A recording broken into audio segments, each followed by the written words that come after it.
അപ്പോൾ പാഠപുസ്തകത്തിൽ നിന്ന് കുട്ടികൾ മോചനം നേടിയിട്ട് പാഠപുസ്തകത്തിൽ പരീക്ഷയ്ക്ക് വേണ്ടി പഠിച്ചോട്ടെ, അതിൽ നിന്നും ചിലപ്പോൾ നമുക്ക് ചില നല്ല അധ്യാപകരാണെങ്കിൽ അതിലുള്ള ഒരുപാട് കാര്യങ്ങൾ നമ്മളെ സ്വാധീനിക്കാം. അപ്പോൾ പാഠപുസ്തകത്തിന് ഈ ഒരു പരിമിതിയുണ്ട്. അപ്പോൾ അതിൽ നിന്ന് അപ്പുറത്ത്, പാഠപുസ്തകങ്ങൾക്ക് അപ്പുറത്ത് വലിയൊരു വിശാലമായ ഒരു പച്ചപ്പിൻ്റെ അല്ലെങ്കിൽ നമ്മുടെ ഒരു വിശാലമായ ഒരു ലോകം ഉണ്ടെന്ന് എൻ്റെ അഭിപ്രായത്തിൽ 3 രീതിയിൽ ഈ നമ്മുടെ വ്യക്തിപരമായ കഴിവുകളെ വർദ്ധിപ്പിക്കും ഈ ഇത്തരം പ്രകൃതി പഠനം. ഒന്ന് പവർ ഓഫ് ഒബ്സർവേഷൻ എന്ന് പറയുന്നത്, നിരീക്ഷിക്കാനുള്ള കഴിവ്. മറ്റൊന്ന് ഈ നിരീക്ഷിച്ച കാര്യങ്ങൾ പലപ്പോഴും കുട്ടികൾ നമുക്കറിയാം, എനിക്ക് അനുഭവം ഉണ്ട്. നമ്മളൊരു ചിത്രശലഭത്തെ കണ്ടാൽ അത് തിരിച്ചറിയാനുള്ള പുസ്തകമൊന്നും ഇല്ലെങ്കിൽ നമുക്ക് പിന്നെ ഉറക്കം കിട്ടാത്ത അവസ്ഥ വരും. അത് എങ്ങനെയെങ്കിലും ഐഡന്റിഫൈ ചെയ്യുന്നത് വരെ നമുക്ക് സമാധാനം കിട്ടില്ല. അപ്പോൾ അത് ഒരു ആവേശം, അത് അതിൻ്റെ ചിത്രങ്ങളൊക്കെ നമ്മൾ ഓർമ്മിച്ച് വരും. അപ്പോൾ ഓർമ്മിക്കാനുള്ള കഴിവ് നമ്മളിലും കുട്ടികളിലും ഉണ്ടാകും. അപ്പോൾ പവർ ഓഫ് മെമ്മറി നമുക്ക് കൂട്ടാൻ പറ്റും. അതോടൊപ്പം തന്നെ നമ്മൾ ഇപ്പോൾ ഒരു സാമൂഹ്യ നിരീക്ഷണം നടത്തുന്ന സമയത്തും അല്ലെങ്കിൽ നമ്മളെ സമൂഹത്തിലുള്ള പ്രശ്നങ്ങൾ നിരീക്ഷിക്കുന്ന സമയത്തും സാധാരണ ആളുകൾക്ക് ഇല്ലാതെ പോകുന്ന ഒരു കാര്യമാണ് അതിനെ എങ്ങനെ വിശകലനം ചെയ്യാവുന്നത്. ഒരു പ്രശ്നം ഉണ്ടായിക്കഴിഞ്ഞാൽ എങ്ങനെ വിശകലനം ചെയ്യാം, എങ്ങനെ അനലൈസ് ചെയ്യുന്നത്. 10-20 വർഷമായിട്ട് നമ്മൾ പറയുന്ന ഒരു കാര്യമാണ് നേച്ചർ ഡെഫിഷ്യൻസി സിൻഡ്രോം എന്ന് പറയുന്നത്, പ്രകൃതിയില്ല രോഗം. കുട്ടികൾക്ക് പ്രകൃതിയെ പറ്റിയൊന്നും അറിയില്ല. അല്ലെങ്കിൽ ഈ ഫ്ലാറ്റുകളിലോ അല്ലെങ്കിൽ നഗരങ്ങളിലോ കുട്ടികൾക്ക് പച്ചപ്പ് എന്ന് കാണുന്ന സമയത്ത് ഒരു ആവേശമാണ്. അതുകൊണ്ടാണ് ഒരുപക്ഷെ ഇപ്പോഴ് അവരുടെ വീക്കെൻഡ് ചിലവാക്കാൻ വേണ്ടി മാടായിപ്പാറ പോലുള്ള വിശാലമായ പാറപ്രദേശങ്ങളിലേക്ക് എത്തുന്നതിൻ്റെ കാര്യവും ഒരുപക്ഷെ അതായിരിക്കാം.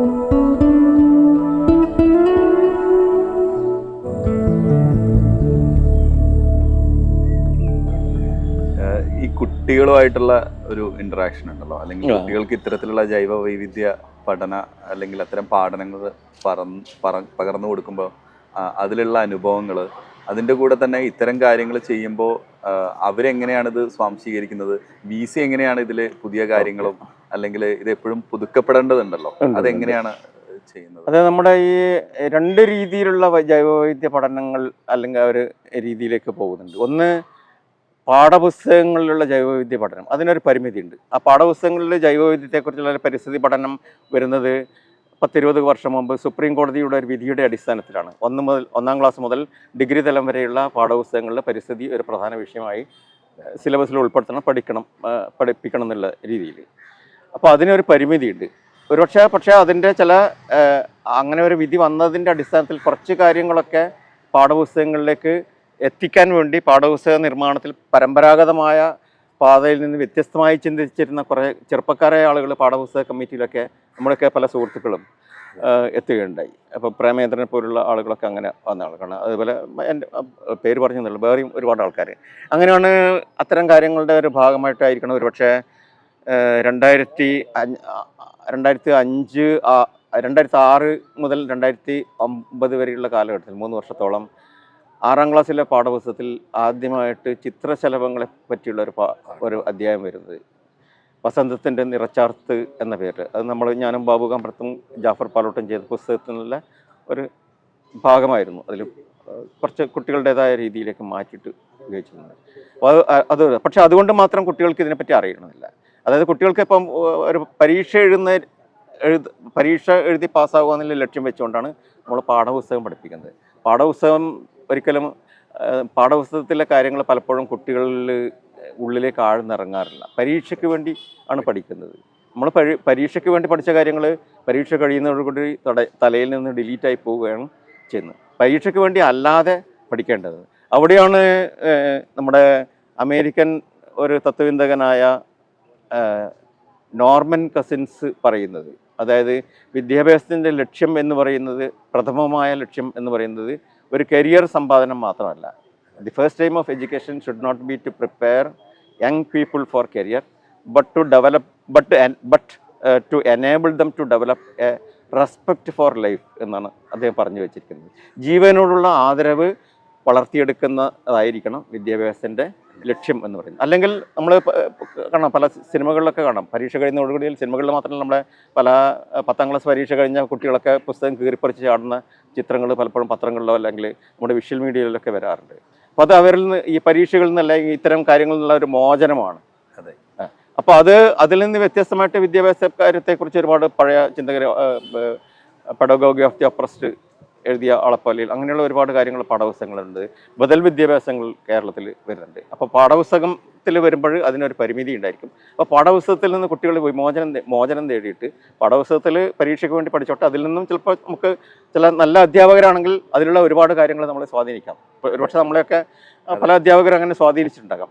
അപ്പോൾ പാഠപുസ്തകത്തിന് ഈ ഒരു പരിമിതിയുണ്ട്. അപ്പോൾ അതിൽ നിന്ന് അപ്പുറത്ത്, പാഠപുസ്തകങ്ങൾക്ക് അപ്പുറത്ത് വലിയൊരു വിശാലമായ ഒരു പച്ചപ്പിൻ്റെ അല്ലെങ്കിൽ നമ്മുടെ ഒരു വിശാലമായ ഒരു ലോകം ഉണ്ടെന്ന് കാണുന്നുണ്ട്, പ്രകൃതിയുടേതായാലും. പലപ്പോഴും നമുക്ക് ഇപ്പം അടുത്ത കാലത്ത് കഴിഞ്ഞ കുറച്ച് 10-15-20 വർഷമായിട്ട് നമ്മൾ പറയുന്ന ഒരു കാര്യമാണ് നേച്ചർ ഡെഫിഷ്യൻസി സിൻഡ്രോം എന്ന് പറയുന്നത്, പ്രകൃതിയില്ല രോഗം. കുട്ടികൾക്ക് പ്രകൃതിയെ പറ്റിയൊന്നും അറിയില്ല. അല്ലെങ്കിൽ ഈ ഫ്ലാറ്റുകളിലോ അല്ലെങ്കിൽ നഗരങ്ങളിലോ കുട്ടികൾക്ക് പച്ചപ്പ് എന്ന് കാണുന്ന സമയത്ത് ഒരു ആവേശമാണ്. അതുകൊണ്ടാണ് ഒരുപക്ഷെ ഇപ്പോൾ ഈ നമ്മുടെ പല ചെറു ഗ്രാമങ്ങളൊക്കെ പട്ടണവൽക്കരിച്ചതോടുകൂടി അല്ലെങ്കിൽ ആളുകൾ ഒരു കൂടുതൽ കൂട്ടത്തോടു കൂടിയുള്ള ഫ്ലാറ്റുകളിലോ അങ്ങനെയുള്ള താമസിക്കുന്ന സമയത്ത് അവരുടെ വീക്കെൻഡ് ചിലവാക്കാൻ വേണ്ടി മാടായിപ്പാറ പോലുള്ള വിശാലമായ പാറപ്രദേശങ്ങളിലേക്ക് എത്തുന്നതിൻ്റെ കാര്യവും ഒരുപക്ഷെ അതായിരിക്കും. അപ്പോൾ അതുകൊണ്ട് ഈ കുട്ടികൾക്ക് വിശാലമായ ഇത്തരം ലോകങ്ങൾ നമ്മൾ കാണിച്ചു കൊടുക്കേണ്ടതുണ്ട്. ആ ലോകം കാണിച്ചു കൊടുക്കാൻ വേണ്ടി കുട്ടികളോടൊപ്പം നടക്കുക എന്നുള്ളത് മാത്രമേ മാർഗമുള്ളൂ. കുട്ടികളോടൊപ്പം നടക്കൽ മാത്രമല്ല, കുട്ടികളുടെ ഭാവനയെയും അതല്ലെങ്കിൽ അതുപോലുള്ള ഇത്തരം നമ്മൾ ഒരു വീക്ഷിക്കുന്ന രീതി, എങ്ങനെയാണ് ഒരു കാര്യം നിരീക്ഷിച്ച് കഴിഞ്ഞാൽ അത് അനലൈസ് ചെയ്യേണ്ടത്, അങ്ങനെയുള്ള കാര്യങ്ങൾ പഠിക്കേണ്ടതുണ്ട്. അപ്പോൾ ഇങ്ങനെയുള്ള ആക്ടിവിറ്റിയിൽ പങ്കെടുക്കുന്ന കുട്ടികൾക്ക് തീർച്ചയായിട്ടും പാഠപുസ്തകം നമ്മളെ രക്ഷിതാക്കളെ സംബന്ധിച്ചിടത്തോളം, ടീച്ചേഴ്സിനെ സംബന്ധിച്ചിടത്തോളം പ്രധാനപ്പെട്ടതാണ് പരീക്ഷ. അപ്പോൾ പരീക്ഷയിൽ മാർക്ക് പറഞ്ഞാൽ തീർച്ചയായിട്ടും പ്രശ്നം വരും. അപ്പോൾ പരീക്ഷയിൽ കൂടുതൽ മാർക്ക് കിട്ടുന്ന രീതിയിൽ തന്നെയാണ് നമ്മളെ ഈ കുട്ടികളുമായിട്ടുള്ള ഒരു ആക്ടിവിറ്റി ചെന്നത്. ഉദാഹരണത്തിന് പലപ്പോഴും ഈ ക്ലാസ്സിൽ ബാക്ക്വേർഡായ അല്ല ക്ലാസ്സിൽ മോശം പെർഫോമൻസുള്ള പല കുട്ടികളും നമ്മളോടൊപ്പമുള്ള അല്ലെങ്കിൽ ഇത്തരം ഫീൽഡ് പഠനങ്ങളിൽ വളരെ അഗ്രഗണ്യകളായി മാറാറുണ്ട്. അപ്പോൾ അവർക്ക് ആവേശത്തോടു കൂടി ഇത്തരം കാര്യങ്ങൾ പഠിക്കാറുണ്ട്. അത് 3 രീതിയിൽ, എൻ്റെ അഭിപ്രായത്തിൽ 3 രീതിയിൽ ഈ നമ്മുടെ വ്യക്തിപരമായ കഴിവുകളെ വർദ്ധിപ്പിക്കും ഈ ഇത്തരം പ്രകൃതി പഠനം. ഒന്ന്, പവർ ഓഫ് ഒബ്സർവേഷൻ എന്ന് പറയുന്നത്, നിരീക്ഷിക്കാനുള്ള കഴിവ്, വളരെ സൂക്ഷ്മമായി നിരീക്ഷിക്കാനുള്ള കഴിവ് വർദ്ധിക്കും. മറ്റൊന്ന്, ഈ നിരീക്ഷിച്ച കാര്യങ്ങൾ പലപ്പോഴും കുട്ടികൾ നമുക്കറിയാം, എനിക്ക് അനുഭവം ഉണ്ടായിരുന്നു. നമ്മളൊരു ചിത്രശലഭത്തെ കണ്ടാൽ അത് തിരിച്ചറിയാനുള്ള പുസ്തകമൊന്നും ഇല്ലെങ്കിൽ നമുക്ക് പിന്നെ ഉറക്കം കിട്ടാത്ത അവസ്ഥ വരും. അത് എങ്ങനെയെങ്കിലും ഐഡൻറ്റിഫൈ ചെയ്യുന്നത് വരെ നമുക്ക് സമാധാനം കിട്ടില്ല. അപ്പോൾ അത് ഒരു ആവേശം, അതിൻ്റെ ചിത്രങ്ങളൊക്കെ നമ്മൾ ഓർമ്മിച്ച് വരും. അതിൻ്റെ ചിറകിലുള്ള പാറ്റേൺ എങ്ങനെയായിരുന്നു, അതിൻ്റെ ആൻ്റണി എങ്ങനെയായിരുന്നു, അല്ലെങ്കിൽ പക്ഷിയെ കണ്ടു കഴിഞ്ഞാലും തിരിച്ചറിയാൻ പറ്റുന്നില്ലെങ്കിൽ നമുക്ക് അതിനെപ്പറ്റി തന്നെ ആലോചിച്ചുകൊണ്ട്, അപ്പോൾ അതിൻ്റെ ഫീച്ചേഴ്സൊക്കെ നമുക്ക് പഴയ കാലത്ത് ഫോട്ടോ ഒന്നും എടുക്കാനുള്ള സംവിധാനം ഇല്ലാത്ത സമയത്ത് നമ്മൾ അതിനെയൊക്കെ കൃത്യമായിട്ട് ഒന്നെങ്കിലും വരച്ചു വെക്കും, അല്ലെങ്കിൽ മനസ്സിൽ വരച്ചു വെക്കും. അപ്പോൾ നമുക്ക് ഇത്തരം ഓർമ്മകൾ ഭയങ്കരമായിരിക്കും. അപ്പോൾ ഓർമ്മിക്കാനുള്ള കഴിവ് നമ്മളിലും കുട്ടികളിലും ഉണ്ടാകും. അപ്പോൾ പവർ ഓഫ് മെമ്മറി നമുക്ക് കൂട്ടാൻ പറ്റും. അപ്പോൾ ഞാൻ സാധാരണ കുട്ടികളോട് ഈ 2 കഴിവുകളും കൂടുതലാകുന്നത് നല്ലതോ ചീത്തയോ എന്ന് ചോദിക്കും. അപ്പോൾ നല്ലതാണ്. അപ്പോൾ ഈ power of observation, power of memory, ഓർമ്മിക്കാനുള്ള കഴിവ്. അതോടൊപ്പം തന്നെ നമ്മൾ ഇപ്പോൾ ഒരു സാമൂഹ്യ നിരീക്ഷണം നടത്തുന്ന സമയത്തും അല്ലെങ്കിൽ നമ്മളെ സമൂഹത്തിലുള്ള പ്രശ്നങ്ങളെ നിരീക്ഷിക്കുന്ന സമയത്തും നമുക്ക് സാധാരണ ആളുകൾക്ക് ഇല്ലാതെ പോകുന്ന ഒരു കാര്യമാണ് അതിനെ എങ്ങനെ വിശകലനം ചെയ്യാം എന്നുള്ളത്. ഒരു പ്രശ്നം ഉണ്ടായിക്കഴിഞ്ഞാൽ അതിനെ എങ്ങനെ വിശകലനം ചെയ്യാം, എങ്ങനെ അനലൈസ് ചെയ്യാമെന്നത്. അപ്പോൾ ഈ രീതിയിൽ നമ്മൾ ഈ ഒരു നിരീക്ഷിച്ച കാര്യം അല്ലെങ്കിൽ അതിനെ ഓർമ്മിച്ചിട്ട് അത് എന്തുകൊണ്ടായിരിക്കും ഒരു തവള ചാടുന്ന സമയത്ത് എല്ലാ തവളയും ഒരേപോലെയല്ല ചാടുന്നത്. അപ്പോൾ അതെന്തുകൊണ്ടായിരിക്കും? അപ്പം നമ്മുടെ ചാട്ടക്കാരൻ തവള ചാടുന്ന രീതിയിലായിട്ടുള്ള നമ്മളെ പാറിപ്പറ്റുന്ന തവള, റാക്ക ഫോറസ്റ്റ് എന്ന് പറയുന്ന, പച്ചിലപ്പാറ എന്ന് പറയുന്ന തവള ചാടുന്നത്, അതുപോലെ ആയിരിക്കില്ല ചെറിയ തവളകൾ ചാടുന്നത്. അതുപോലെ ആയിരിക്കില്ല നമ്മളെ പോക്കാച്ചി തവള എന്ന് പറയുന്നത് ചാടുന്നത്. അപ്പോൾ ഈ ചാട്ടത്തിലുള്ള വ്യത്യാസം എന്താണ്? അപ്പോൾ അതിനെക്കുറിച്ച് നമ്മൾ ഈ കുട്ടികളായാലും നമ്മളായാലും അതിനെ ഒന്ന് അനലൈസ് ചെയ്ത് നോക്കും. ചിലപ്പോൾ ചില തവളകൾക്ക് അതിൻ്റെ കാലിന് വെബ് ഉണ്ടാവില്ല. അങ്ങനെ ഒരു ജനുസ് തന്നെയുണ്ട്, വെബില്ല എന്ന് പറഞ്ഞിട്ട്. നമ്മളെ എനിക്കൊന്ന് ഈ പന്തത്തവളകളിൽപ്പെട്ട ഒരു തവളക്ക് പേരിട്ട് കൊടുത്തിരിക്കുന്നത് വെബില്ല എന്നാണ്. അതിൻ്റെ ജനറിക് നെയിം തന്നെ വെബില്ല എന്നാണ് അതിൻ്റെ അർത്ഥം. അതിൻ്റെ എറ്റിമോളജി നോക്കിയ സമയത്ത് മനസ്സിലാകും, വെബില്ലാത്ത തവള കാലിന്, അങ്ങനെയാണ് പേര് വരുന്നത്. അപ്പോൾ ഇങ്ങനെയുള്ള കാര്യങ്ങൾ കുട്ടികൾക്ക് നമ്മളെക്കാളും കുട്ടികൾക്ക് ഇതിൽ അഗ്രഗണ്യം വരിക്കും. നമ്മളെക്കാളും കൂടുതൽ കഴിവുള്ള ആളുകളാണ് കുട്ടികൾ. അപ്പോൾ അവർക്ക് ഈ വിശകലന ശേഷി കൂടും. അപ്പോൾ ഈ 3 രീതിയിലുള്ള നമ്മുടെ വ്യക്തിപരമായ കഴിവുകളെ സൂക്ഷ്മമായി നിരീക്ഷിക്കാനുള്ള കഴിവും, അതുപോലെ ഓർമ്മിക്കാനുള്ള കഴിവും, അതോടൊപ്പം തന്നെ വിശകലനം ചെയ്യാനുള്ള ശേഷിയും കൂടും. അപ്പോൾ ഈ 3 ശേഷികളും ഈ 3 ശേഷിയും ഒരു വ്യക്തിയിൽ കൂടിക്കഴിഞ്ഞാൽ വളരെ ഗുണം ചെയ്യുന്ന ഒന്നാണ്. അതുകൊണ്ട് തന്നെ ഇത്തരം കാര്യങ്ങളെ അനലൈസ് ചെയ്യുന്ന, അപ്പം നമ്മൾ പല പരിസ്ഥിതി പ്രവർത്തകരായ അല്ലെങ്കിൽ ഇത്തരം കാര്യങ്ങൾ നിരീക്ഷിക്കുന്ന ആളുകളെ സംബന്ധിച്ചിടത്തോളം നമ്മൾ സമൂഹത്തിൽ നടക്കുന്ന പല സംഗതികളോടും അല്ലെ സമൂഹത്തിൽ നടക്കുന്ന പല സംഭവങ്ങളോടും അവർ പ്രതികരിക്കുന്ന രീതി വേറെ രീതിയിലായിരിക്കും. കാരണം അവരുടേതായ ഒരു വിശകലന രീതി, നമ്മൾ പഴയ കാലത്ത് മാർക്സിയൻ വിശകലന രീതി എന്നൊക്കെ പറയാറുണ്ട്. അത് ഇപ്പം എത്രമാത്രം പ്രയോഗത്തിലുണ്ടെന്ന് അറിയില്ല. അപ്പം അങ്ങനെയുള്ള വിശകലനം ചെയ്യാനുള്ള ശേഷിയും, അതുകൊണ്ട് തന്നെ സമൂഹത്തിൽ എന്തെങ്കിലും ഇത് നടക്കുന്ന സമയത്ത് അതിൻ്റെ കാരണങ്ങളൊക്കെ ഓരോരോ സംഭവം നടന്നു കഴിഞ്ഞാൽ അതിൻ്റെ പാരിസ്ഥിതിക കാരണങ്ങൾ പലപ്പോഴും പാരിസ്ഥിതിക കാരണങ്ങളാലായിരിക്കണം, അല്ലെ രാഷ്ട്രീയ കാരണങ്ങളായിരിക്കണം. അപ്പം എങ്ങനെയാണ് ആ ഒരു സംഭവത്തെ നമുക്ക് വിശകലനം ചെയ്യാൻ കഴിയുക എന്നുള്ളൊരു കഴിവ് ഈ ഒരു കുട്ടി നേടിയെടുക്കും. അപ്പോൾ കേവലം നമ്മൾ പലപ്പോഴും ആളുകൾ കളിയാക്കുന്ന പ്രകൃതിവാദി മാത്രമായിട്ട് പോകില്ല. പ്രകൃതി നിരീക്ഷണത്തോടൊപ്പം അല്ലെങ്കിൽ ഈ കൺസർവേഷൻ എന്ന രാഷ്ട്രീയം ഉള്ളിൽ വെച്ചുകൊണ്ട് ഇത്തരം കാര്യങ്ങളെ ഈ ഒരു കാഴ്ചപ്പാടിൻ്റെ വെളിച്ചത്തിൽ, നമ്മൾ പഴയ കാലത്ത് മാർക്സിയൻ കാഴ്ചപ്പാടിൻ്റെ വെളിച്ചത്തിൽ എന്നൊക്കെ പറയുന്ന പോലെ ഈ മാർക്സിയൻ കാഴ്ചപ്പാടായാലും അല്ലെങ്കിൽ ഹരിത രാഷ്ട്രീയത്തിൻ്റെ കാഴ്ചപ്പാടിൽ നമുക്ക് ഈ കാര്യങ്ങളെ വിശകലനം ചെയ്യാനും അതിന് ഒരു മാർഗനിർദ്ദേശം, അതിൻ്റെ ഒരു സൊല്യൂഷൻ എങ്ങനെ കണ്ടെത്താം എന്നുള്ള രീതിയിലൊരു ചില നിർദ്ദേശങ്ങളൊക്കെ വെക്കാൻ പറ്റും. ഈ ഒരു കാലാവസ്ഥാ വ്യതിയാനത്തിൻ്റെയൊക്കെ ഈ ഒരു കാലഘട്ടത്തിൽ ഇത്തരത്തിലുള്ള ജൈവ വൈവിധ്യം നിരീക്ഷിക്കുകയും അത് ഇപ്പോൾ അതൊരു പൗരശാസ്ത്രം എന്നുള്ള രീതിയിൽ ആളുകൾ, സിറ്റിസൺ സയൻസ് എന്നുള്ള രീതിയിൽ ആളുകൾ, അപ്പം അതിൻ്റെ ഒരു പ്രാധാന്യവും അതിൻ്റെ ഒരു രാഷ്ട്രീയം ഉണ്ടല്ലോ, അത് അതിനെക്കുറിച്ച് നമ്മുടെ ഒരു നിലനിൽപ്പിന്റെയും കൂടി അതൊരു രാഷ്ട്രീയമാണ്. നമ്മളൊരു പൊതു കാഴ്ചപ്പാട് എന്ന് പറയുന്നത് ശാസ്ത്രജ്ഞന്മാരെന്ന് പറഞ്ഞാൽ ഈ ലബോറട്ടറികളിൽ ഇങ്ങനെ താടിയൊക്കെ നീട്ടി വളർത്തിയിട്ട് ആരോടും മിണ്ടാതെ സമൂഹത്തിൽ നിന്ന് ഒറ്റപ്പെട്ട് ടെസ്റ്റ് ട്യൂബിൽ എന്തെല്ലാം സാധനങ്ങൾ ഒഴിച്ച് അല്ലെങ്കിൽ ദൂരദർശിനി വഴി ഈ നോക്കുന്ന അങ്ങനെയുള്ള ആളുകൾ. ഇപ്പം ശാസ്ത്രജ്ഞനെന്ന് പറയുന്ന സമയത്ത് കുട്ടികളുടെ മനസ്സിൽ ISRO ഒക്കെയാണ് വരിക. അതെ, കൂടുതലായിട്ട് ഈ സ്പേസുമായിട്ട് ബന്ധപ്പെട്ട ശാസ്ത്രം അല്ലെങ്കിൽ ഫിസിക്സുമായി ബന്ധപ്പെട്ട ശാസ്ത്രം, ഫിസിക്സിലുള്ള സംഗതികൾ അല്ലെങ്കിൽ കെമിസ്ട്രിയിൽ പല രാസപദാർത്ഥങ്ങൾ കൂട്ടിച്ചേർക്കുന്ന സമയത്തുള്ള ചില കാര്യങ്ങൾ, അതെങ്ങനെയാണ് അതിൻ്റെ ഒരു പ്രസിപ്പിറ്റേഷൻ ഉണ്ടാകുന്നത്, എങ്ങനെയാണ് ഓക്സിജനും ഹൈഡ്രജനും ചേർന്നാൽ വെള്ളം ഉണ്ടാകുന്നതിനുള്ള പരീക്ഷണം നമ്മൾ നടത്തി നോക്കിയിട്ടുണ്ട്. അപ്പോൾ വെള്ളം ഉണ്ടായിട്ടുണ്ടാകും. അപ്പം അതാണ് ശാസ്ത്രം എന്നുള്ള രീതിയിൽ. പിന്നെ അത് കഴിഞ്ഞതിന് ശേഷം പിന്നീട് ഈ വാനശാസ്ത്രത്തിലേക്ക് കുറേ ആൾക്കാർ, മേലോട്ട് മാത്രം നോക്കുന്ന കുറേ ആൾക്കാരുണ്ടായിരുന്നു. ഇപ്പോഴും മേലോട്ട് നോക്കേണ്ടതെന്നല്ല പറയുന്നത്, അതിൽ മാത്രം ഒതുങ്ങിപ്പോയ, വാന നിരീക്ഷണം മാത്രം ഒതുങ്ങിപ്പോയ സംഘടനകൾ ഒരുപക്ഷെ ഉണ്ടാകും. അപ്പോൾ അവരെ സംബന്ധിച്ചിടത്തോളം ഈ 10,000 ശാസ്ത്ര ക്ലാസ്സുകൾ അല്ലെങ്കിൽ 20,000 ശാസ്ത്ര ക്ലാസ്സുകൾ എന്ന് പറയുന്ന ഈ രീതിയിലുള്ള ശാസ്ത്രമാണ് അവരുടെ പ്രവർത്തകരും പലപ്പോഴും പ്രചരിപ്പിക്കുന്നത്, അല്ലെങ്കിൽ കുട്ടികൾക്ക് കാണിച്ചു കൊടുക്കുന്നത് തലയിൽ എങ്ങനെ തീ കത്തിക്കാം, അല്ല ആ രീതിയിലുള്ള പണ്ട് മുതലേ തുടർന്ന് വരുന്ന ഫിസിക്സിൻ്റെയും മറ്റേ പൊട്ടാസ്യം പെർമാംഗനേറ്റ് ഉപയോഗിച്ചിട്ട് എങ്ങനെയാണ് പുകയുണ്ടാകുന്നത്, അങ്ങനെയുള്ള കാര്യങ്ങൾ മാത്രമാണ്. അത് നടന്നോട്ടെ, അതിന് പകരം പക്ഷേ അതിനേക്കാൾ പ്രധാനപ്പെട്ട ഒരു വിഷയമെന്ന് പറഞ്ഞ് ഈ രീതിയിലുള്ള പരിസ്ഥിതി സംബന്ധിച്ച ശാസ്ത്രത്തിന് പ്രാധാന്യമുണ്ട്. അതുകൊണ്ട് ഈ ജൈവ വൈവിധ്യ ശാസ്ത്രജ്ഞന്മാരെ അല്ലെ ജൈവവൈവിധ്യം പഠിക്കുന്ന ആളുകൾ പൊതുവെ ശാസ്ത്രജ്ഞന്മാരെന്ന് വിളിക്കാറില്ല. അവരെന്തോ ജന്തുശാസ്ത്രം പഠിപ്പിക്കുന്ന അധ്യാപകർ അല്ലെ പ്രൊഫസർ എന്ന രീതിയിൽ മാത്രമാണ് അറിയപ്പെടുന്നത്. അപ്പോൾ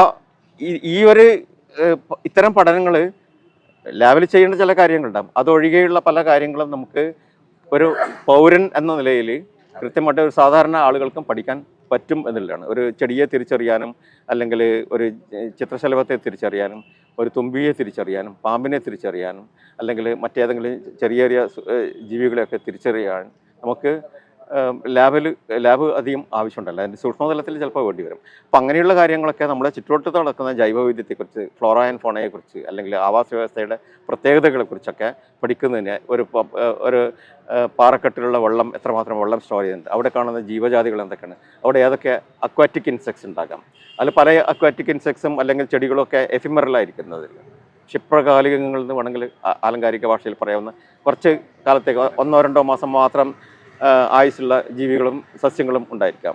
അതുപോലെ തന്നെ ചില ജീവികൾ ചില കുളങ്ങൾ അല്ലെങ്കിൽ ചെറിയ വെള്ളക്കെട്ടുകളുടെ ആരോഗ്യത്തെ സൂചിപ്പിക്കുന്ന ജീവികളുണ്ട്, പ്രത്യേകിച്ച് അക്വാറ്റിക് ഇൻസെക്ട്സ്, വെള്ളത്തിൽ ജീവിക്കുന്ന ഷഡ്പദ വിഭാഗത്തിൽപ്പെട്ട ജീവികൾ. അപ്പോൾ ഇങ്ങനെയുള്ള കാര്യങ്ങളെക്കുറിച്ചൊക്കെ ആളുകൾക്ക് പഠിക്കാൻ പറ്റും. അതാണ് അതൊരു പൗരശാസ്ത്രം എന്ന നിലയിലേക്ക് മാറി വരുന്നത്.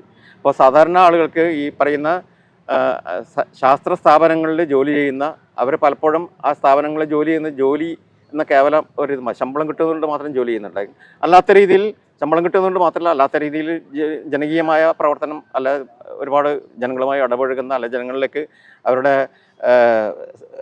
ഗവേഷണ ഫലങ്ങൾ ജനങ്ങളിലേക്ക് നേരിട്ട് എത്തിക്കുന്ന ശാസ്ത്രജ്ഞന്മാരൊക്കെ നമ്മുടെ ജാഫർ പാലോട്ടിനെ പോലുള്ള ആളുകളൊക്കെ പേര് തീർച്ചയായിട്ടും പറയേണ്ടതുണ്ട്. അപ്പം അങ്ങനെയുള്ള ആളുകൾക്ക് പുറമെ ഈ രീതിയിൽ വളരെ സാധാരണക്കാരായ ആളുകൾക്കും ഇത്തരം കാര്യങ്ങൾ ഒരു പരിധിവരെ ജൈവവൈവിധ്യത്തെക്കുറിച്ച് പഠിക്കാനും അതിൻ്റെ പ്രാധാന്യത്തെക്കുറിച്ച് പഠിക്കാനും അത് സാധാരണക്കാരായ ആളുകളിലേക്ക് എത്തിക്കാനും കഴിയും. അതിനൊരു നല്ല ഒരു കൂട്ടായ്മ വേണമെന്നേ ഉള്ളൂ. ഒരു സാമൂഹ്യ മാധ്യമ കൂട്ടായ്മ വഴിയും ചെയ്യാം, അല്ലെങ്കിൽ ഓഫ്ലൈനായിട്ട് നമുക്ക് കുട്ടികളെയും കൊണ്ട് അല്ലെങ്കിൽ മുതിർന്ന ആളുകളെയും കൊണ്ട് നടക്കും. ഞാൻ നമ്മുടെ കണ്ണപുരം പഞ്ചായത്തിൽ ജൈവവൈവിധ്യ രജിസ്റ്റർ തയ്യാറാക്കുന്നതിൻ്റെ ഭാഗമായിട്ടുള്ള ഫീൽഡ് പഠനങ്ങളിൽ എന്നോടൊപ്പം റിട്ടയർ ചെയ്യുന്ന ആളുകൾ, കുടുംബശ്രീയിൽപ്പെട്ട സാധാരണക്കാരായ സ്ത്രീകൾ, വിദ്യാർത്ഥികൾ, ചെറിയ 1ാം ക്ലാസ്സിലൊക്കെ പഠിക്കുന്ന കുട്ടികൾ, അവർക്കൊക്കെ നമ്മൾ വിചാരിക്കുന്നത് ഈ ചെറിയ ക്ലാസ്സിലെ കുട്ടികൾക്കൊന്നും ഉൾക്കൊള്ളാൻ പറ്റില്ലെന്ന്. നമ്മളെക്കാളും കൂടുതൽ ചിലപ്പോൾ കാര്യങ്ങൾ ഉൾക്കൊള്ളുന്നതും കൃത്യമായിട്ട് വളരെ സിസ്റ്റമാറ്റിക്കായിട്ട് രേഖപ്പെടുത്തി വെക്കുന്ന അവരായിരിക്കും. ഉദാഹരണത്തിന് നമ്മുടെ ഗ്രൂപ്പിൽ വരുന്ന നിലീഷ എന്ന് പറയുന്നത്, നീലു, ആ കുട്ടിയൊക്കെ ഓരോ ഫീൽഡ് പഠനങ്ങളിലും ഓരോ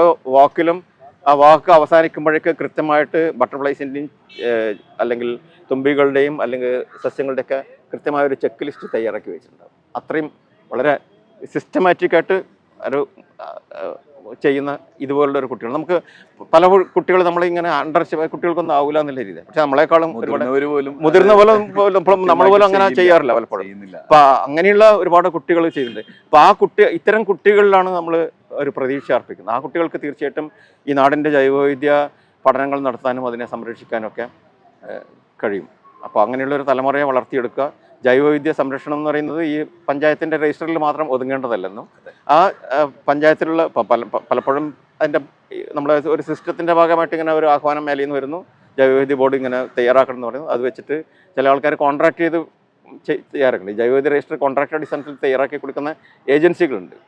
അപ്പോൾ അതിൽ നിന്ന് വ്യത്യസ്തമായിട്ട് അത് തയ്യാറാക്കുന്നതോടൊപ്പം തന്നെ അതിനെപ്പറ്റിയുള്ളൊരു ബോധവൽക്കരണം ആളുകളിലേക്ക് എത്തേണ്ടതുണ്ട്. അതിൽ ആളുകൾക്ക് പെട്ടെന്ന് എത്തിക്കാൻ പറ്റുന്ന ഒന്നാണ് നമ്മളെ ഈ അധിനിവേശ ജീവജാതികളെക്കുറിച്ചുള്ള ഒരു അറിവ് എന്ന് പറയുന്നത്. നമ്മളിപ്പോൾ കേരളത്തിൽ കാണുന്ന 100-100ഓളം സ്പീഷീസുകൾ അധിനിവേശ ജീവജാതിയാണ്. അപ്പോൾ ഈ തൊഴിലുറപ്പുകാർക്ക് അല്ലെങ്കിൽ ഇതുപോലുള്ള കാര്യങ്ങൾ ചെയ്യുന്ന നമ്മളെ പച്ചപ്പ് മുഴുവൻ അടിച്ച് മാറ്റുന്ന, അല്ലെങ്കിൽ നമ്മളെ ഒരു കാട് പിടിച്ച് കിടക്കുന്നത് മോശം എന്നുള്ള ഒരു അവസ്ഥയുണ്ട്. അപ്പോൾ കാടിനെ പറ്റിയുള്ള തെറ്റായ ധാരണ. അപ്പോൾ അങ്ങനെയുള്ള ആളുകൾക്കൊക്കെ ഈ കാര്യം പറഞ്ഞു കൊടുത്തു കഴിഞ്ഞാൽ, അവർക്ക് ഇത്തരം കാര്യങ്ങൾ പറഞ്ഞു കൊടുത്താൽ തീർച്ചയായിട്ടും അവരത് ശ്രദ്ധിക്കും. അപ്പം അങ്ങനെയുള്ള കാര്യങ്ങൾ നമ്മളെ ജനകീയമായ രീതിയിൽ അല്ലെങ്കിൽ സാധാരണക്കാരിലെ ഇത്തരം ബോധം എത്തിക്കുന്ന രീതിയിലുള്ള പ്രവർത്തനങ്ങൾ നടത്തേണ്ടത്. അതിൻ്റെ ഒരു ചുവട് എന്ന നിലയിലാണ് നമ്മൾ ഈ ഒരു കൂട്ടായ്മ കൊണ്ടു നടക്കുന്നത്. ഈ കൂട്ടായ്മയിൽ മുതിർന്ന ആളുകളുണ്ട്, അതുപോലെ തന്നെ എനിക്ക് തോന്നുന്നു ഇപ്പോഴും നമ്മൾ കൂടുതലായിട്ട് പ്രാധാന്യം കൊടുക്കേണ്ട കുട്ടികൾക്കാണ്.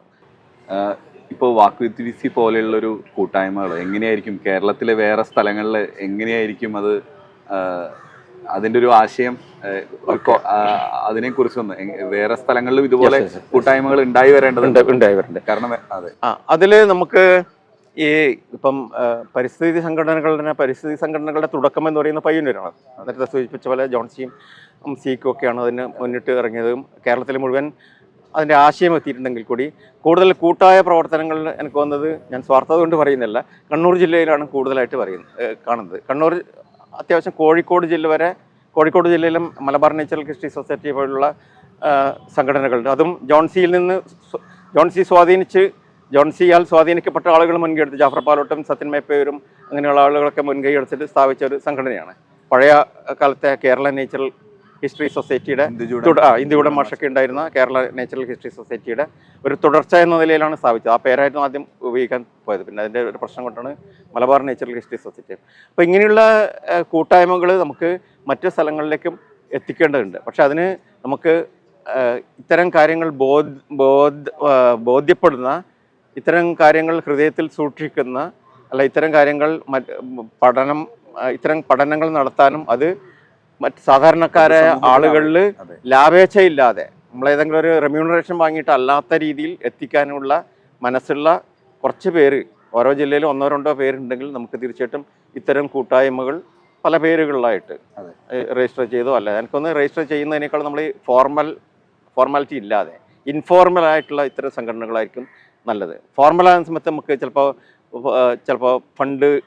സർക്കാർ ഫണ്ട് സ്വീകരിക്കേണ്ടി വരും. അപ്പോൾ അതിൻ്റെ ചില ചുറ്റുവട്ടങ്ങൾ പാലിക്കേണ്ടി വരും. സർക്കാർ ഇപ്പം നമ്മൾ NGCക്കൊക്കെ അങ്ങനെയുള്ള ഒരു പ്രശ്നങ്ങളുണ്ട്.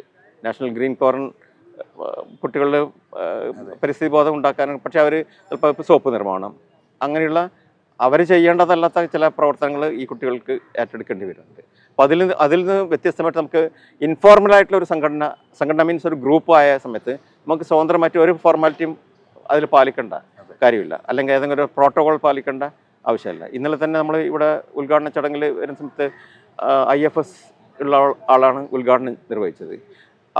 IAS കാഡറിലുള്ള ഒരാളാണ് അതിൽ ആശംസ അർപ്പിച്ചത്. പക്ഷേ നമ്മുടെ കൂടുതൽ തന്നെ ചില ആളുകൾ പറയുന്നുണ്ട്, അതായത് പ്രോട്ടോകോൾ പാലിച്ചിട്ട് അവരുടെ പേര് ആദ്യം വരണ്ടേ. ഞാൻ പറഞ്ഞാൽ അവർക്കും പ്രശ്നമില്ല, നമുക്കും പ്രശ്നമില്ല. നമ്മളൊരു ഇൻഫോർമലായിട്ടുള്ള ഒരു ഗ്രൂപ്പാണ്, അവർക്ക് പ്രശ്നമില്ലാത്ത ആൾക്കാരാണ്. അവർ IFS വെച്ചിട്ടില്ലെങ്കിൽ അവർക്കൊന്നും പ്രശ്നമില്ല. പിന്നെ നമ്മളൊരു ഇതിന് വേണ്ടിയിട്ട് ആളുകൾ ഇത്തരത്തിലുള്ള ചില പദവികൾ ആളുകളെ സ്വാധീനിക്കുമെന്നുള്ളത് കൊണ്ട് മാത്രം IFS എന്നും IAS എന്നും വെച്ചതാണ്. നമ്മുടെ സുഹൃത്തുക്കളാണ്. അപ്പോൾ അങ്ങനെയുള്ള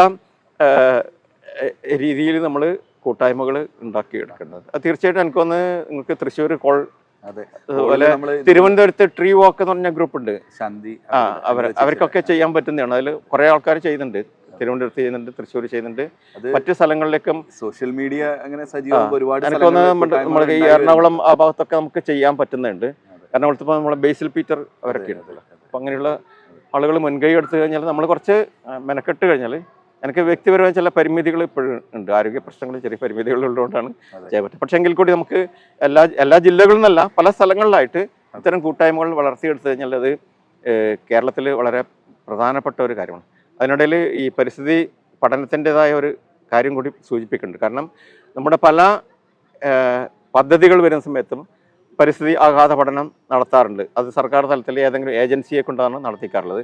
ആ ഏജൻസി തട്ടിക്കൊട്ടി നടത്തുന്ന ലക്ഷക്കണക്കിന് രൂപ വാങ്ങിയിട്ട് തട്ടിക്കൊട്ടി നടത്തുന്ന ഒരു പരിസ്ഥിതി ആഘാത പഠന റിപ്പോർട്ടാണ് സമർപ്പിക്കാറുള്ളത്. ഒരു ഉദാഹരണം പറയുകയാണെങ്കിൽ ചീമേനിയിൽ കഴിഞ്ഞ ഒരു 10 വർഷം മുമ്പ് താപനിലയം വരുന്ന സമയത്ത് അവിടെ ഇത്തരം ഏജൻസി, അത് ഹൈദരാബാദിലുള്ള രാംകി എൻവയോൺമെൻറ്റൽ ഏജൻസി എന്ന് പറയുന്ന ഒരു ഗ്രൂപ്പാണ് തട്ടിക്കൂട്ട് പഠനം നടത്തുക. അവിടെ കൃഷി ചെയ്യുന്നതിൽ ജീരകം, വെളുത്തുള്ളി, എണ്ണപ്പന ഇങ്ങനെയുള്ള ആണ് അവരുടെ റിപ്പോർട്ടിലുള്ളത്.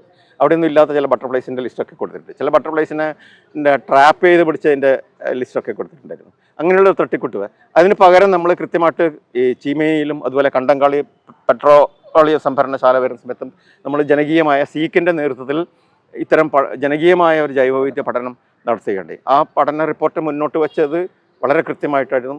ചീമേനിയിലുള്ള അന്നത്തെ പബ്ലിക് ഹിയറിങ്ങിൽ നമ്മൾ വെച്ച റിപ്പോർട്ട് വളരെ വ്യാപകമായി ചർച്ച ചെയ്യുകയും, ഞാൻ ഈ ട്രാപ്പ് ചെയ്ത് പിടിച്ചതെന്നുള്ള ഈ റിപ്പോർട്ട് അന്ന് കളക്ടർ എന്ന് പറഞ്ഞാൽ മജിസ്ട്രേറിയൽ പവറിലാണ്, ജില്ലാ മജിസ്ട്രേറ്റ്. അപ്പോൾ മജിസ്ട്രേറ്റിനോട് ഈ കളക്ടറോട് ചോദിക്കുകയും ചെയ്യുന്നു, ഈ ഷെഡ്യൂൾ 1ലും 2ലും വരുന്ന ചിത്രശലഭങ്ങൾ ഇങ്ങനെ ട്രാപ്പ് ചെയ്ത് പിടിച്ചിട്ട് നിങ്ങൾക്ക് കേസ് എടുക്കാൻ പറ്റുമോ എന്നുള്ള രീതിയിൽ. അപ്പോൾ നമ്മുടെ ഇത്തരം ജനകീയ ജൈവവൈവിധ്യ പഠനം നടത്താൻ പറ്റിയ ആളുകളെ കൂടുതൽ ഉണ്ടാക്കേണ്ടതുണ്ട്. അപ്പോൾ ഇത്തരം പഠനങ്ങൾ നമ്മൾ സമാന്തരമായിട്ട് ഇത്തരം പദ്ധതികൾ വരുന്ന സമയത്ത് കൃത്യമായിട്ട് 100% ജെന്യൂനായിട്ടുള്ള ഒരു റിപ്പോർട്ട് നമുക്ക് വെക്കാൻ പറ്റും. അങ്ങനെ ആ പദ്ധതിയെ വിനാശകരമായ പദ്ധതികളാണെങ്കിൽ അതിൽ നിന്ന് ഒഴിവാകാൻ വേണ്ടി സർക്കാരിൽ അല്ലെങ്കിൽ ഇത്തരം ഏജൻസികളിൽ അധികൃതരിലൊക്കെ സമ്മർദ്ദം ചെലുത്താൻ പറ്റും.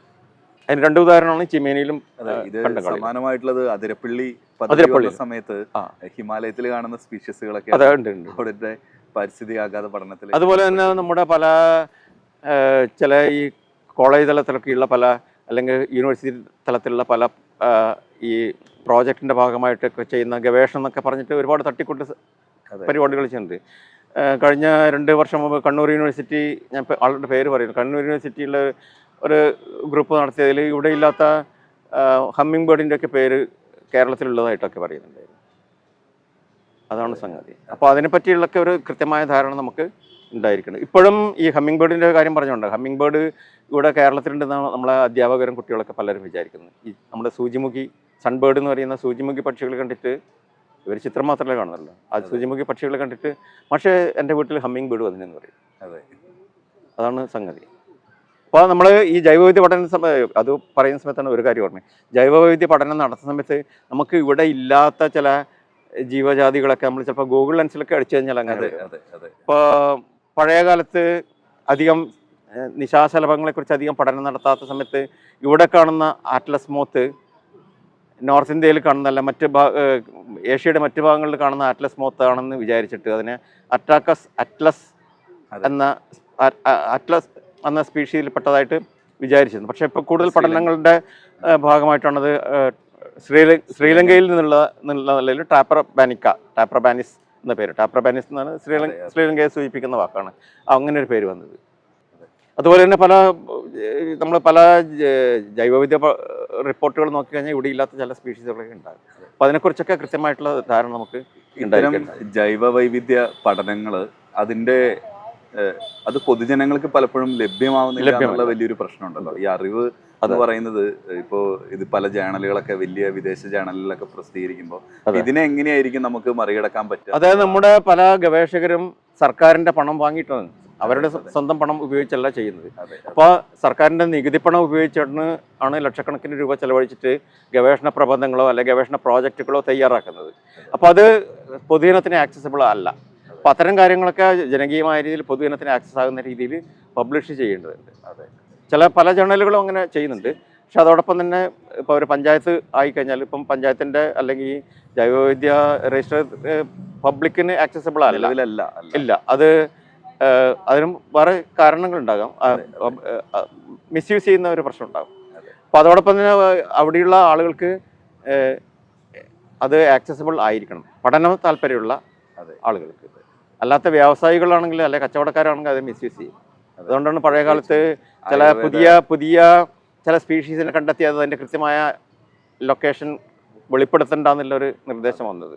കാരണം ഇതിനെ പലപ്പോഴും ഇങ്ങനെയുള്ള വളരെ ക്യൂട്ടായിട്ടുള്ള വളരെ കളർഫുള്ളായിട്ടുള്ള സാധനങ്ങളൊക്കെ കളക്ട് ചെയ്ത് കൊണ്ടുപോകും. പ്രത്യേകിച്ച് ഓർക്കിഡ്സുകളെ കളക്ട് ചെയ്യുന്ന പല കളർഫുള്ളായിട്ടുള്ള പല്ലികൾ അങ്ങനെയുള്ള ചില ജീവികൾ, സ്പൈഡേഴ്സിനെ ഒക്കെ കളക്ട് ചെയ്ത് കൊണ്ടുപോകും. അത് ആലോചിക്കുമ്പോൾ എപ്പോഴും അതൊരു കോൺഫ്ലിക്റ്റിംഗ് ആണ്. അതായത് അറിവ് ഈ പറഞ്ഞ അറിവ് നല്ലതിന് ഉപയോഗിക്കാം, അതിനെ സംരക്ഷിക്കാനും ഉപയോഗിക്കാം. പക്ഷെ ഇതിൽ ഏതൊരു പൊസിഷൻ എടുക്കണം എന്നുള്ളത് പലപ്പോഴും കൺഫ്യൂസിങ് ആണ്. നമ്മളിപ്പോൾ ഒരു സ്ഥലത്ത് ഒരു അപൂർവമായിട്ടുള്ള ഉദാഹരണത്തിന് എനിക്കുള്ള ഒരു അനുഭവം, ഒരു ചെങ്കൽക്കുന്നിൽ പോയിട്ട് നമ്മൾ ഒരു കണ്ണാന്തളി കണ്ടപ്പോൾ അവിടെ വന്ന ഒരാളുടെ അടുത്ത് നമ്മൾ വിളിച്ച് കാണിച്ചു കൊടുത്തു, ഇതാ ഇവിടെ ഒരു കണ്ണാന്തളി പൂത്ത് നിൽക്കുന്നുണ്ട്.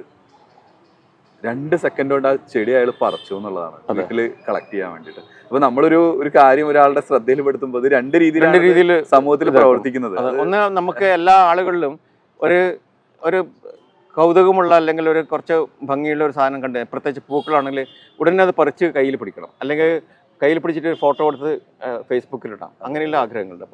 നമ്മൾ തന്നെ പലപ്പോഴും ഇവിടെ ഒരു പ്രാവശ്യം കൊട്ടത്തളിച്ച് മലയിൽ പോയ സമയത്ത് നമ്മളെ കൂട്ടത്തിൽ വന്ന ഒരു ടീച്ചർ തന്നെ അവിടെയുള്ള കുറേ കണ്ണാന്തളി, അതുപോലെ കണ്ണാന്തളീൻ്റെ ഗ്രൂപ്പിൽ തന്നെ വരുന്നുള്ള വേറെയും ചില ചെടികളുണ്ട്, ചില ഓർക്കിഡ്സൊക്കെ, ഗ്രൗണ്ട് ഓർക്കിഡ്സൊക്കെ കുറേ പറിച്ചിട്ട് ഇങ്ങനെ ബൊക്ക പോലെ ആക്കിയിട്ട് കയ്യിൽ പിടിച്ചിട്ടുണ്ട്. അത് കളയുക ചെയ്യുക. അപ്പോൾ അങ്ങനെയുള്ള കൺസർവേഷൻ എന്നുള്ള ആശയം വരുന്ന സമയത്ത് ഇത്തരം കാര്യങ്ങളെ കൂടി നമ്മൾക്ക് ചിലപ്പോൾ ഇങ്ങനെ ഒരു കൗതുകത്തിന് പൊട്ടിച്ച് നോക്കണമെന്നുണ്ട്. പക്ഷെ അത് ഗവേഷണ ആവശ്യത്തിന് വേണമെങ്കിൽ വളരെ പരിമിതമായ തോതിൽ കളക്ട് ചെയ്യാമെന്നേ ഉള്ളൂ. അല്ലാത്ത രീതിയിലാണെങ്കിൽ ഇപ്പം നിയമങ്ങളൊക്കെ ഉണ്ട്, കളക്ട് ചെയ്യാൻ പാടില്ല എന്നൊക്കെയില്ല. പക്ഷെ അതിനൊക്കെ മറികടക്കുന്ന രീതിയിൽ ആൾക്കാർ ചെയ്യുന്നുണ്ട്. അതെ, അതിനെ എന്താ പറയുക, ഇരുതല അറിവ് എന്ന് പറയുന്നതിനെ രണ്ട് രീതിയിൽ ഉപയോഗിക്കാം. ജനങ്ങൾ എങ്ങനെയാണ് അതിനെ, അതൊരു കത്തി പോലെയാണ്. കത്തി കൊല്ലാനും ഉപയോഗിക്കാം, പച്ചക്കറി മുറിക്കാനും ഉപയോഗിക്കാം. അതെ അതെ. പക്ഷെ അത് ഒരു സമൂഹം എന്നുള്ള രീതിയിൽ നമുക്കതിലൊരു ശുഭ പ്രതീക്ഷ, അതായത് അതിനെ സംരക്ഷിക്കാൻ ആ രീതിയിലേക്ക് നമ്മൾ ആളുകളെ മനസ്സിനെ അല്ലെങ്കിൽ ആളുകളുടെ കാഴ്ചപ്പാടിനെ, സമീപനത്തെ ഒക്കെ മാറ്റിയെടുക്കേണ്ടതാണ്. അത് കുറച്ച് ബുദ്ധിമുട്ടുള്ള സംഗതിയാണ്. പ്രത്യേകിച്ച് കേരളീയ സമൂഹത്തിൽ ഒരുപാട് കാര്യങ്ങൾ പലപ്പോഴും ചില കാര്യങ്ങളൊക്കെ നോക്കാൻ നമ്മൾ ചിലപ്പോഴൊക്കെ ഒരു പെസിമിസ്റ്റായി പോകും. ഒരുപാട് ഇപ്പം മാടായിപ്പാറേൻ്റെ ഉദാഹരണം എടുത്തു കഴിഞ്ഞാൽ ആളുകൾ ചവിട്ടിക്കൊരട്ടി ഇങ്ങനെ ഇല്ലാതാക്കുന്ന രീതിയിലേക്ക് അതായത് നമ്മളൊരു അടിച്ചുപൊളി സംസ്കാരത്തിലേക്ക് നീങ്ങുന്ന ഒരു രീതി.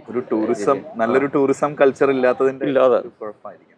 ടൂറിസം വേണമെന്നല്ല പറയുന്നത്, പക്ഷേ ടൂറിസം നല്ല രീതിയിൽ ഉപയോഗിക്കണം. ടൂറിസം ഇപ്പം കൂടുതൽ ടൂറിസ്റ്റുകൾ പോകുന്ന സമയത്ത് പല മേഖലകളിലും എനിക്കൊന്ന് നമ്മുടെ ഇവിടെയൊക്കെ വാലി ഓഫ് ഫ്ലവേഴ്സിലും അതുപോലെ നമ്മളെ ഇവിടെയുള്ള മഹാരാഷ്ട്രയിലൊക്കെ പല ചെങ്കൽക്കുന്നുകളിലൊക്കെ ആളുകളുടെ സന്ദർശകരെ നിയന്ത്രിക്കുന്നുണ്ട്, എണ്ണം നിയന്ത്രിക്കുന്നുണ്ട്. അതുപോലെ ഇതുപോലുള്ള മാടയപ്പാറ പോലുള്ള സംഗതികളെയും നിയന്ത്രിക്കേണ്ടതുണ്ട്. ഇത്രയും നേരം വാക്കുദ് വിസി എന്ന് പറയുന്ന കൂട്ടായ്മയുടെ വിശേഷങ്ങളും ജൈവ വൈവിധ്യത്തെക്കുറിച്ചും ജൈവ വൈവിധ്യ സംരക്ഷണത്തെക്കുറിച്ചും അതിൻ്റെ രാഷ്ട്രീയത്തെക്കുറിച്ചും നമ്മളോട് സംസാരിച്ചത് കണ്ണൂർ കണ്ണപുരം സ്വദേശിയായിട്ടുള്ള വി സി ബാലകൃഷ്ണ മാഷാണ്.